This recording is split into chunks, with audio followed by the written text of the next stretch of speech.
mentally, intellectually, it Yeah. moves and we're able to take more and more and more, Yes. but the body keeps the score. You know that moment when the day finally quiets down and instead of relaxing, your brain gets louder? The questions start showing up. Why am I so tired? Why does my anxiety feel different than it used to? Why does my life look fine but feel off? You don't have time to think about it during the day, so it waits for you at night. This is What the Shift, the podcast for those 2 a.m. thoughts you keep trying to ignore.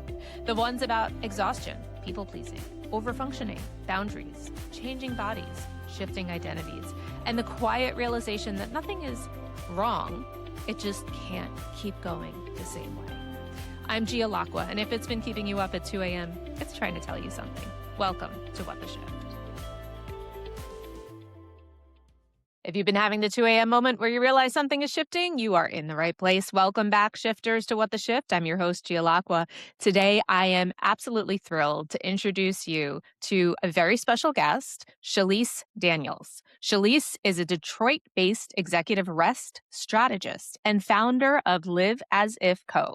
She helps high-pressure leaders regulate their nervous system in 90 seconds or less, so decisions land clean and communication stays steady without collateral damage. She built and operated a 7-figure real estate investment and property management firm and now teaches nervous system aware leadership as business infrastructure. Her work is practical, direct, and built for leaders who refuse to lower standards. They just refuse to keep paying for urgency. Shalece, welcome to the show. So happy to have you join us today. Gia, I am so happy to be here. Thank you for having me. I am very excited to chat with you today because I love all things nervous system related and neuroscience. So, this is an incredibly important topic that more leaders need to hear. So, before we dive into that, tell us a little bit about your backstory and what led you to the world of nervous system work. So, never ever did I think that I would be doing this. Yes. Let's begin there. I was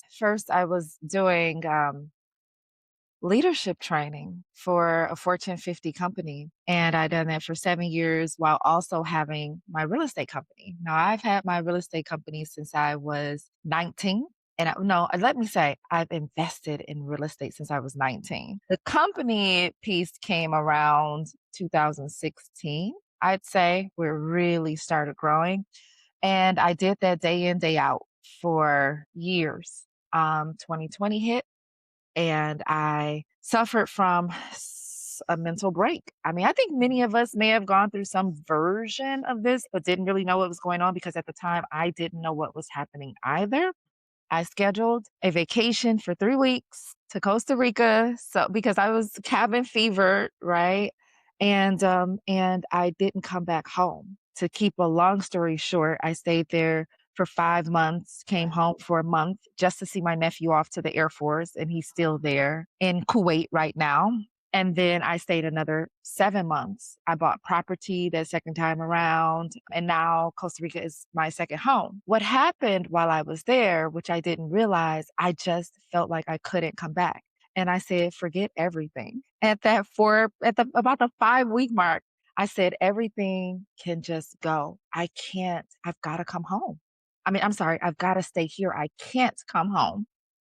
And it felt good. I didn't realize that my nervous system finally had the opportunity to breathe. And so I started doing these long walks and these breathing exercises and this yoga and these um, and the beach fire throwing. I did so many things that helped me relax, that I became the human. I was becoming this version of myself that I am right now. And that's a little bit of my backstory. I did, however, not lose my business. I still have it, the real estate one. In fact, I hadn't made over 500,000 at that time. During that first 5 months, even though because I pulled myself out, we went over 7 figures right then and there. And I was able to look at it from when you're putting out fires all day long, it's really hard to have that bird's eye view and to move pieces around that need to be moved and partner and collaborate. I was able to do that. So yeah, that's my story, Gia. That's incredible, incredible story. I love that. What an experience. And like you said, being able to step back and see things from a very different perspective and strategically, and being able to see where things go in the broader scheme of life and business. So I love that.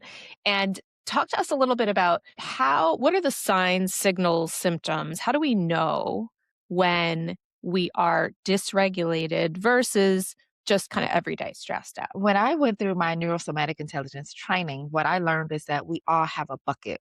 Our nervous system has a bucket, and there are inputs. And these inputs can come from work, from your child's school teacher calling you at 12 o'clock in the afternoon in the middle of Mhm. work. It can come from threat thinking, or those spiral loops, the negative talk, self talk. Everyone has a bucket, and we have inputs, and everyone's level of input before there's some type of output or overflow in that bucket, if you're looking at like an outward spout, is different. And so my nervous system, what capacity is different from yours. And while you may be able to have the traffic jams in the morning, the boss yelling at you, the kids not doing well, not hitting your KPIs, and you might be able to take a lot of that stuff in the bucket. My level for capacity, or my spout, might be down a little lower. And that's when we start seeing the lack of sleep, the fatigue, no matter how much sleep you get, the snapping at people, those emails, everything bothering or irritating you. And especially at my age, I would say, as a woman, when we start peppering in that perimenopause. And what I was told is that I Mhm. haven't even seen the tip of the iceberg of it Right. yet. Right. So, I mean, I'm not looking forward to much more than what it already is, but those are the types of symptoms. I also believe that those perimenopause symptoms, this is just a theory of mine, are exacerbated when our nervous system is out of whack. And so those are the types of things that you see, everyday things. When something that used to not bother you so much begins to really lay on your nerve, or when you find yourself out of character or behaving or doing the thing that you said you'd never do, that you saw your parent do to your child, for those of us Mm. who have children. Oh, that's an indicator that you're dysregulated. Mhm. Yeah, I think that's so important to recognize, and to your point, when we're not regulated, all the other things, like you said, are exacerbated because we're not coming back to our baseline, right? It's we're building up and up and up, and then our baseline just moves, but it's not healthy, and so how do we bring ourselves back down so everything else can fall into place? I think that's a really good. I love when you said our baseline just moves and moves and moves. It does. Like mentally, intellectually, it Yeah. moves and we're able to take more and more and more, Yes. but the body keeps the score. And yeah, And and we keep thinking, right? We can we take keep on more, thinking. we can do more, and we keep moving the goalposts too, not recognizing that our body needs recovery. Yeah, Yeah. yeah.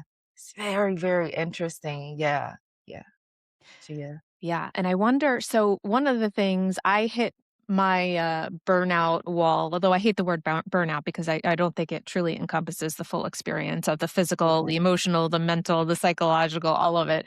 But a number of years ago, and probably at this point about 8 years ago, and I also had to take a step back and kind of reevaluate. Didn't get the chance to go to Costa Rica, but that sounds lovely.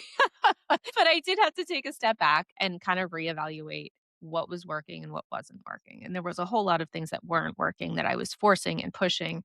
And so one of the things I came to realize, and this was definitely not true for me only, it's true for a lot of high achievers, is that rest becomes sort of a dirty word for high Oh, achievers, right?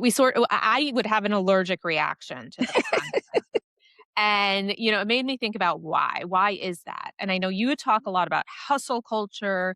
And I think, our lifestyle this day and age, and it becomes synonymous with success, meaning that we're afraid to stop. We're afraid to slow down. We're afraid to let go of quote unquote control, right? Because we equate doing it all and holding it all together with success. And if we're not doing that, we're afraid of what's going to happen. But talk to us a little bit about, in the leaders you work with, how do we need to think about the concept of rest?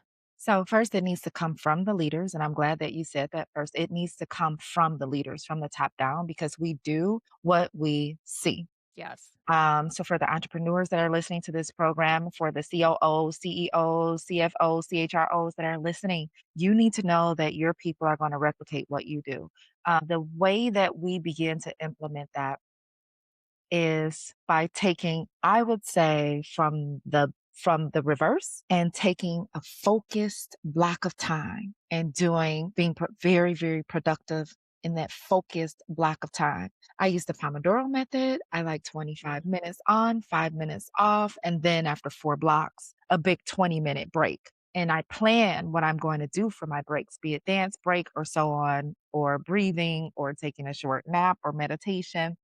That is what we can begin to get into downshifting. Focus on the productivity first because I know who we are. I Mhm. am us. I am no different than the person that's listening to you and I have this conversation. Yeah. Rest was a dirty word. And so if you don't focus on the rest and you focus on being productive and just kind of sneak the rest in, I think you develop that muscle memory and you begin to see how much rest is important and possibly then begin to focus on the rest. Yes, I think that's such a powerful way to think about it. And for those who may not be as familiar with the Pomodoro method, it works great for you. I'm sure it works great for a lot of people. It may not be the only method, but tell us a little bit more about what that looks like and how that's helped you. Sure thing. The Pomodoro method is 25 minutes on and 5 minutes off. I shorten mine to 20 minutes on because, well, that's my attention span. And because you can do whatever the hell you want to do. Sure. And so I have a planned breaks. Let's say if I wanted to even my Amazon shopping cart, I mean that's like it gets my dopamine way up, okay? Sue me. But I'll say, okay, here's what I'm going to do on my breaks that's going to make me feel good. Sometimes it's looking at pictures in my phone. I have an album called My Joy Cache. I have a pleasure album and I'll take pictures from the week or from the day or an event and I'll slide them into my Joy Cache, or sometimes I'll just play it as a movie or look at it. That's how I plan my Pomodoro method. I don't think that's what you asked. I think you said tell us a little bit a little bit more No, that's about it. helpful though. No, those are great examples of what you can do with the time. Yeah. Focus Keeper is the Yeah. app that I use, and it allows you it's free, 100% free, and it allows you to edit the time to what you want it to be. Also, if you look for YouTube, you can look for Pomodoro music, and it'll play chimes after the 25 minutes are over, and it'll have a timer on the actual TV to tell you when you need to take your break. Um, it just takes advantage. It exploits, for lack of not lack of a better term, but I love that. It really exploits the natural undulation of your attention Mhm. focus and gets you to be as productive as possible during that time that your attention is at its height. Right. Right. And giving you some structure around it because Yeah. it's rather than having you rely on yourself to take breaks, it Right. forces that. One Like more you said, thing, that space. Gia, Yeah. plan your productivity. So if Yeah. it's the top 3 things that you need to get done, get those done in that Pomodoro, session that you Mhm. spend. Yeah, I love that. And so for the high achievers out there who are thinking, yes, I need this. I need to incorporate some form of rest and recovery into my schedule, into my routine. How do we think about like we don't want to lose our edge. That's the biggest fear. We don't want to lose, our competitiveness, our, achievement. And so how do we keep our standards high without using stress as the fuel and the driver behind it? Sure. 2 things, Gia. Um, I'm gonna come at it from my core, which is that's coming from a scarcity mindset, a lack. I don't have, I'm gonna lose everything if I let it go. And what's on the other side of that, explore what's on the other side of that lack. Like peel back some layers, journal and find out where is this if I release the reins, where is that coming from? And little by little begin to release them in your way. Keeping score for the second piece, keeping score of what you achieved. I love tick boxes. Mm. I'm like a kid, right? With the stars, Yeah. with your name written on the board on the good side. Keep those tick boxes, knowing that you were productive during whatever block of time or period that you block out, so that you can get things done. I hear a lot of women my age on my Facebook timeline saying, "I'm late diagnosed ADHD," or what have you, adult. I probably am too. So when I have this focused block of time that allows me to achieve and get this thing done instead of having this tab open and that tab open. And when I say tab, I mean in my brain, Yeah, because it could be feed this new dog or write this thank you letter or get that gift. And sure. it could be 20 to 20 tabs that I right now have open on my computer screen. Tick it off, have your list and tick it off. And that way you'll know as a high achiever, you're getting done what needs to get done. Yeah, and building it into the strategy, I think, is the really critical part, that it's not separate and apart from your routine, from your structure, from your strategy of how you operate. And I love how you talk about the infrastructure. So I think one of the things I'm hearing you say is, like, how do we integrate rest as Yeah. part of the strategy, right? We talked a little bit about my Edge to Ease kit. And we talked about some of the exercises in the Edge to Ease kit. The way that it came about was because so after I quit the real estate business, pseudo quit, because I still have it, I still manage it, but I no longer operate it. I became a business coach and I coached people that were just like me. And then I saw the same cycle. I saw a whole lot of miniature me's. And so I'm supposed to be the savior, the missionary, coming out, bringing them out and having them do what I did. It didn't work because they weren't ready. So I dropped that title as business coach and I said, I'm a rest strategist. When you're ready to rest for real, hit me up. And that was some transition that took some transitioning, but some of those same clients brought me back in to their business to show them some of the techniques that I use that integrates right into that stressful workday because it's been scientifically proven. Jill Bolte Taylor, a Harvard accredited researcher, found that any emotion can be metabolized in the body in 90 seconds or less. And so I built this nervous system care kit, the Edge to Ease kit, around that 90 seconds or less statistic. And so the bubble blowing that I have is just 3 rounds. That's less than 90 seconds.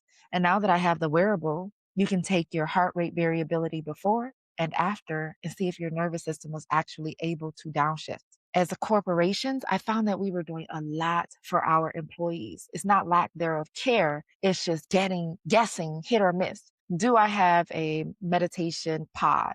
Do I have a nap pod? Do I have a yoga teacher come in the middle of the day? What are some things that I can do to nourish my staff?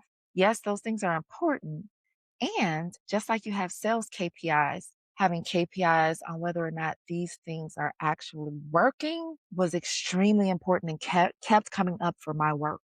And so I created something to show whether or not it is effective. What an incredible accomplishment. So much there I wanna touch upon. So you saw the need and then created a toolkit and a wearable device that's called Edge to Ease. And so, tell us a little bit more about the kit and how it helps leaders. So I have the kit. I actually have it right here. Edge to Ease. And my favorite piece, because I'll only show one, this is what I do the absolute most, which is blowing bubbles. And what it does is it helps with vagal tone, especially if you hum when you blow out. It also helps with, you've been told many times when you're upset to take a deep breath. Well, there's a reason why, because it helps decrease your heart rate and it helps you to focus. And what I do is I say, blow out first before you take any deep breath, blow those low expectations out. Take a deep breath in and then blow and keep blowing. And the reason why this bubble exercise is so popular with my demographic is because when's the last time you've blown bubbles, Gia? Yeah.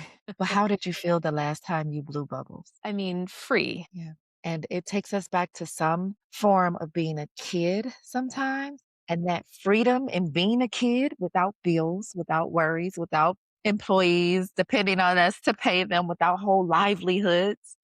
That's what it brings in. So it's not just the breath, the breathing exercise, it's also the joy and where your mind goes. And we know that the mind is so powerful and it controls every part of our bodies, Mhm. honestly. Yeah. So Yeah.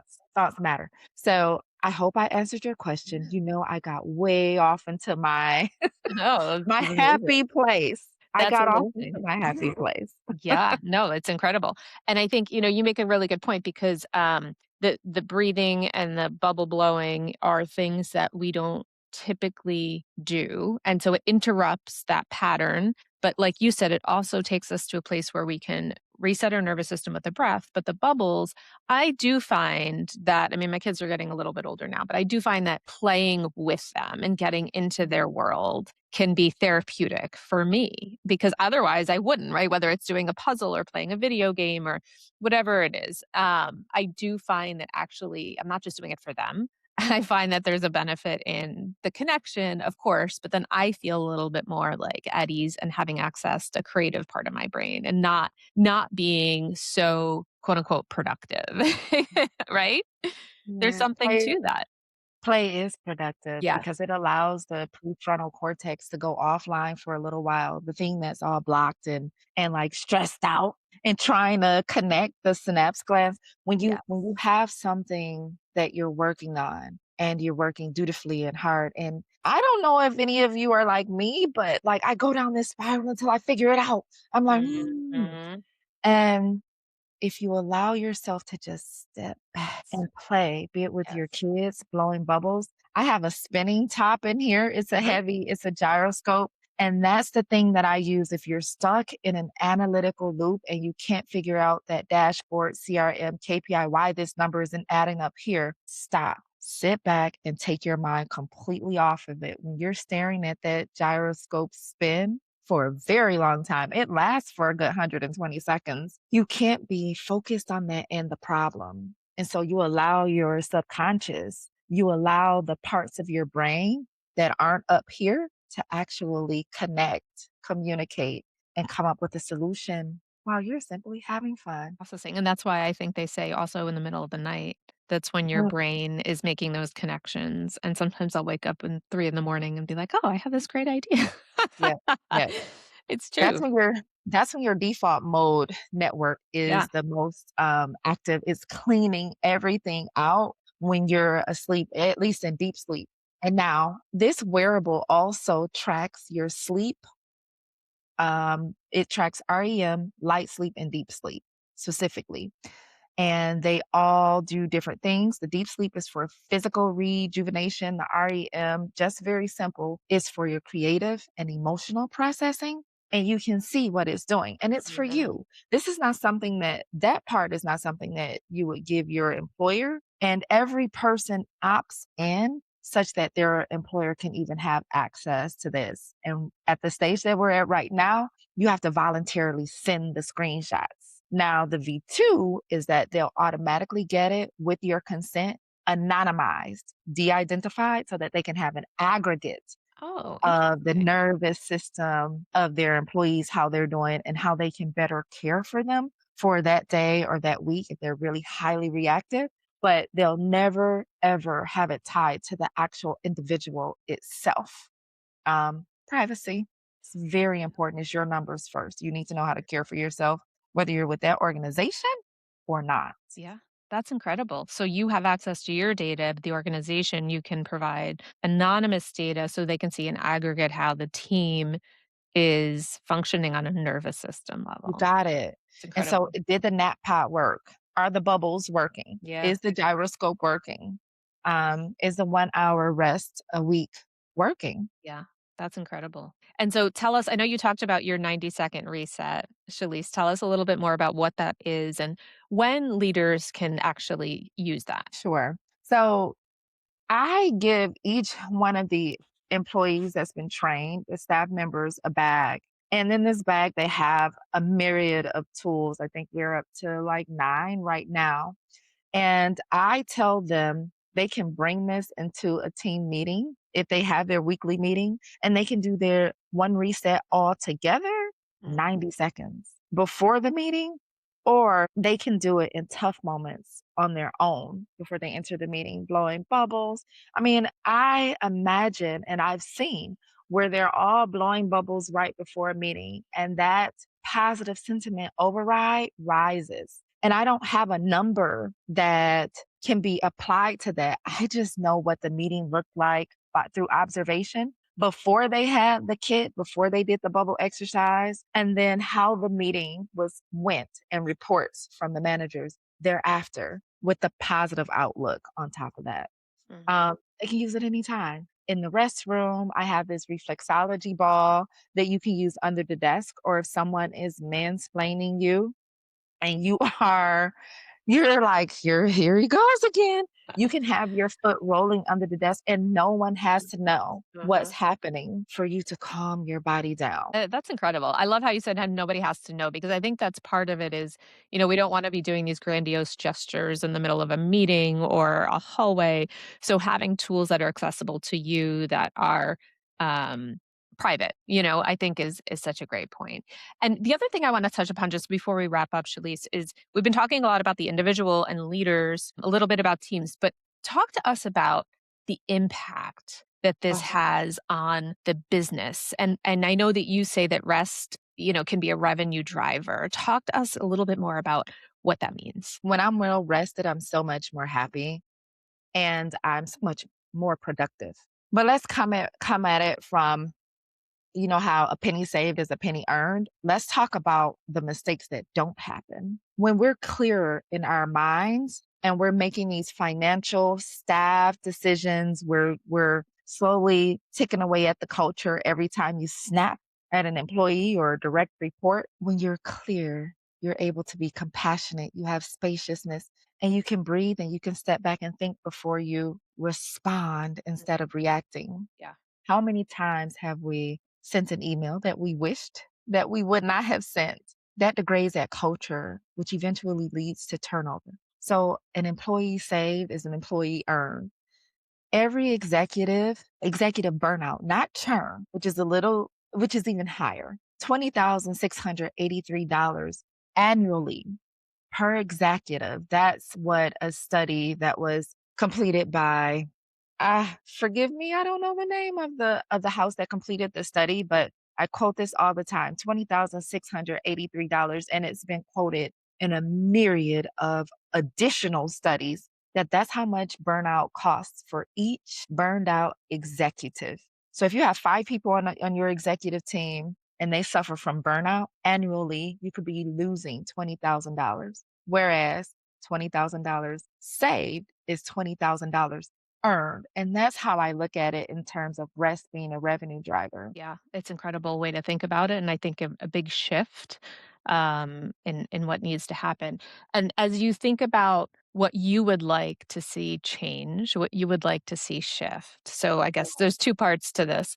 For the individuals listening, what's one thing you want them to do or to take away from today? And then also, what would you like to see happen on an organizational level? Oh, 90 seconds for the individual. You can give yourself 90 seconds and just play. You can go buy your own bubbles. I have some chocolate in here. You can find a tennis ball and roll Chocolate it under always your helps. feet. You know? Yeah. You 90 seconds to process that emotion as long as you don't play it on a loop.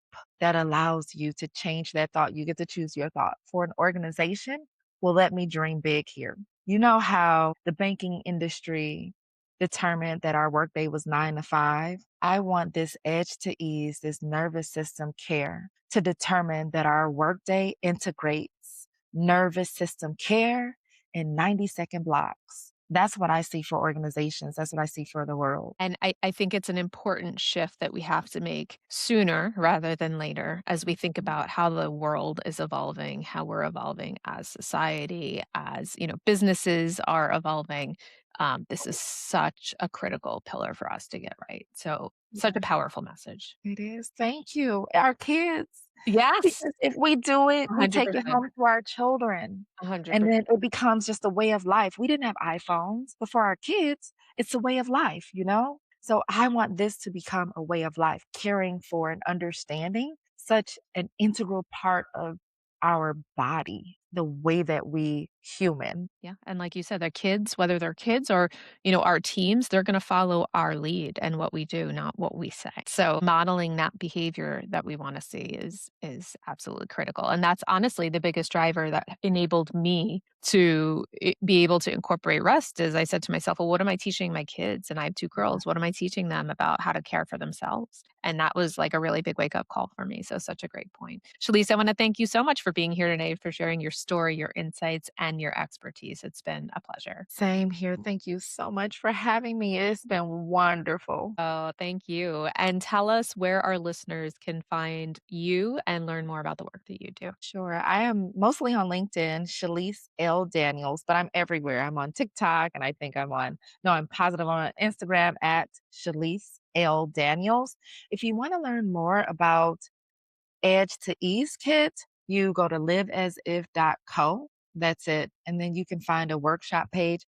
But there's also, you can download a starter kit. It doesn't have any of the physical products in it, but you can download a free version of my Rest Edge to Ease kit from liveasif.co/starter hyphen kit. Perfect. And we'll drop that link in the show notes as well. Thank you. Thank you so much. If this landed, share it with a friend who's having the same thoughts at 2 a.m. And if you want more conversations like this, stick around because this is where we make shift happen. Take care. We'll see you next week. All right, shifters, before you jump back into your day or back into your thoughts, if something from this conversation stuck with you, that's not random. A shift doesn't happen because you push harder. It happens when you stop ignoring the thing that keeps coming back. So here's your only ask. If this episode made you think of someone, send it to them. That's how these conversations are spread. Quietly, honestly, person to person. This is what the shift